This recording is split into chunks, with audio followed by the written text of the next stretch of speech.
You forget 70% of everything you study within 2 days. Harvard students don't. And no, it's not because they're smarter than you. They just know something about your brain that you were never taught.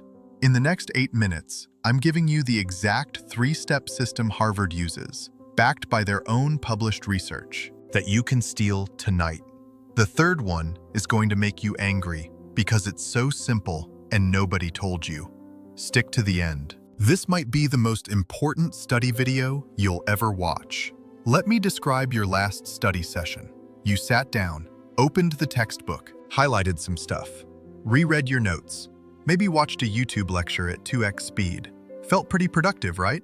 Here's the problem. You did everything wrong. And I'm not saying that. Harvard is.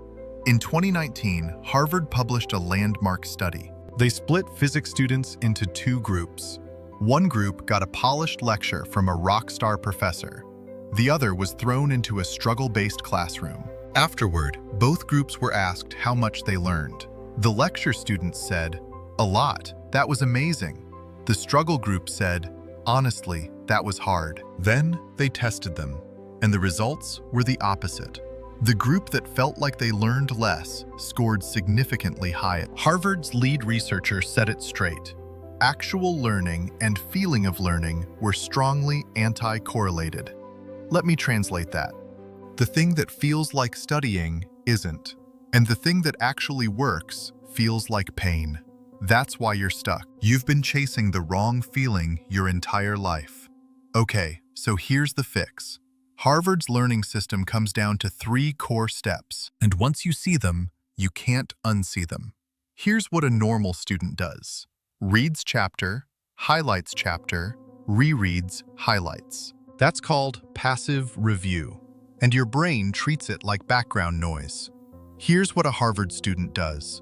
Reads the chapter once, closes the book, grabs a blank piece of paper, and writes down everything they can remember.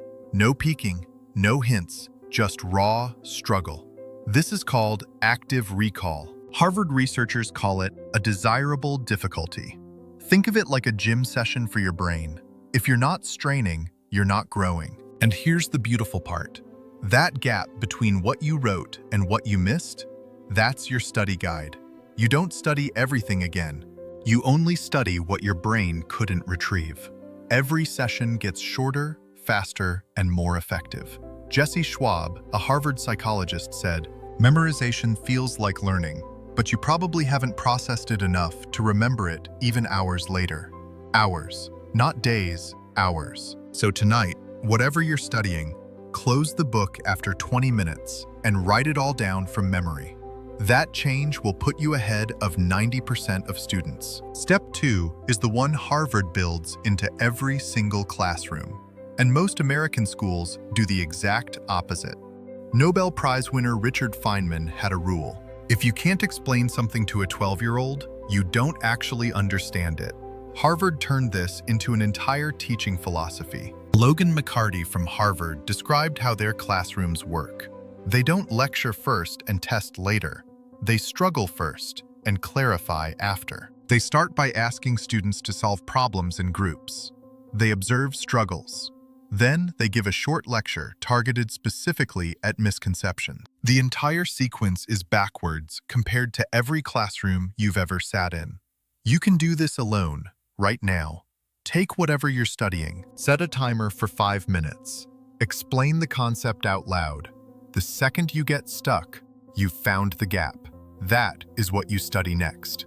It's a cheat code. Now, step 3.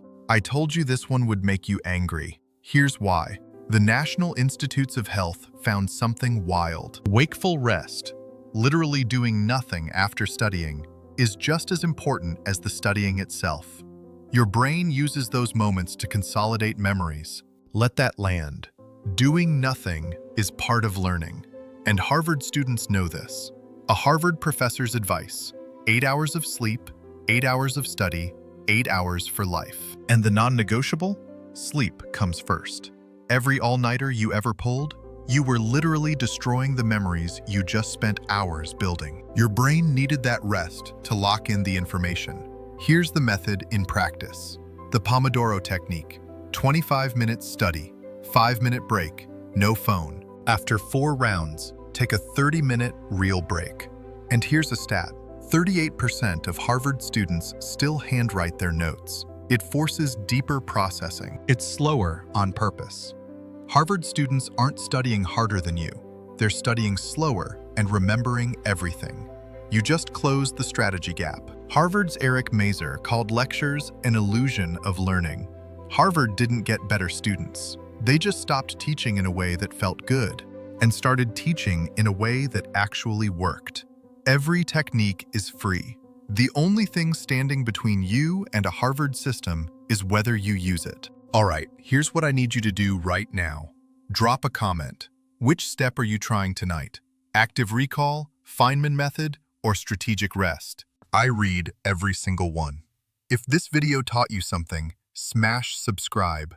I drop videos every week that actually make you smarter, not just entertained. And watch this video next. It goes even deeper into the science of memory. It's the perfect follow-up. I'll see you there.